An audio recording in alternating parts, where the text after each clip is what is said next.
અંકલેશ્વર નગર સેવા સદનના ward number 2 માં આવેલ ઉન્નતિનગર ગટરનું પ્રદૂષિત પાણી મુખ્ય માર્ગ પર ફરી વળતા સ્થાનિકો પારવાર મુશ્કેલીનો સામનો કરી રહ્યા છે, તો બીજી તરફ સ્થાનિક નગરપાલિકા સભ્યે આ અંગે સ્થળ પર જ પ્રેસ કોન્ફરન્સ યોજી ખુલાસો આપ્યો હતો।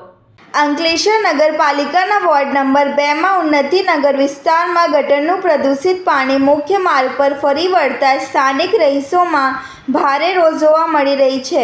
સ્થાનિક રહીશોમાં આક્ષેપ મુજબ આશરે 1 વર્ષ પૂર્ણ નાખવામાં આવેલી ડ્રેનેજ લાઇન ચોકઅપ થઈ જતાં ગટરનું પાણી રસ્તાઓ પર ફરી વળવાની સમસ્યા સર્જાઈ છે। રહીશોએ સ્થાનિક નગર સેવકો સામે બેદરકારીના આક્ષેપો પણ કર્યો છે। સ્થાનિકોના આક્ષેપોની વચ્ચે સ્થાનિક નગરપાલિકા સભ્ય વિનય વસાવા સ્થળ પર પહોંચ્યા હતા અને પરિસ્થિતિ અંગે પ્રેસ કોન્ફરન્સ યોજી હતી। તેમણે જણાવ્યું હતું કે ભૂગર્ભ ગટર લાઇનની ચાલી રહેલી કામગીરીના કારણે આ સમસ્યા ઊભી થઈ છે અને તંત્ર દ્વારા તેને દૂર કરવા જરૂરી કાર્યવાહી હાથ ધરવામાં આવી રહી છે। વિનય વસાવાએ વધુમાં જણાવ્યું હતું કે કેટલાક વિપક્ષી તત્વો દ્વારા તેમને વ્યક્તિગત રીતે ટાર્ગેટ કરવા સ્થાનિક લોકોને ઉશ્કેરવાનો પ્રયાસ કરવામાં આવી રહ્યો છે। આ પ્રેસ કોન્ફરન્સ રાખવાનું કારણ અને એ પણ આવા રોડ પર રાખવાનું કારણ કે પત્રકાર અને ન્યૂઝ ચેનલના માધ્યમથી હું મારે વોર્ડની પ્રજાને અને સમગ્ર જિલ્લાની પ્રજાને હું કહેવા માંગુ અને સાચી હકીકત સ્થળ પર બતાવી શકાય એના માટે હું આજે અહીંયા રાખવામાં આવી છે।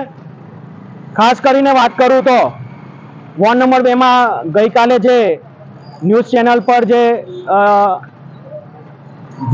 મારા વિરુદ્ધમાં એટલા માટે મારા વિરુદ્ધમાં કહું છું કે એ ઇન્ટરવ્યૂમાં ફક્ત મારું વ્યક્તિગત નામ લઈને અભદ્ર ભાષામાં જે ઇન્ટરવ્યૂ આપવામાં આવ્યું છે એ ખૂબ દુઃખદ બાબત છે અને આ ઇન્ટરવ્યૂ આપવામાં નથી આવ્યું, આ અપાવવામાં આવ્યું છે।